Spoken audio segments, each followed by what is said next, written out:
Hi everyone, today I am going to show you how you can use the AccLedger as a VAT bridging software. So you can still use your Excel, and just for the submission you can use AccLedger.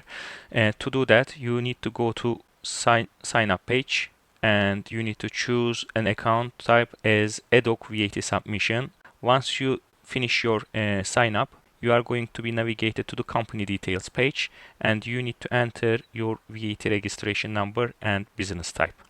Once you fill the company details, you can save it, and then you can navigate to VAT filling page. Here you need to connect to HMRC. You need to use your VAT registered user ID. So you can use your user ID to sign in.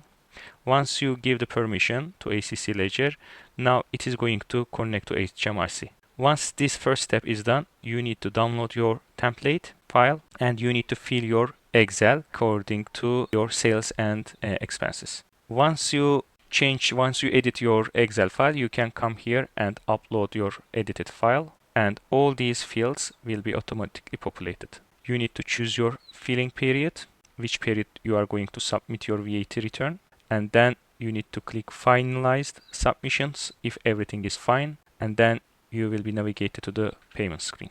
Once you have completed the payment, it will navigate you to the same VAT filling page, and now everything is still in here, and now submit VAT is available. Once you click the submit VAT, VAT return submitted successfully, and you can go to the VAT history page.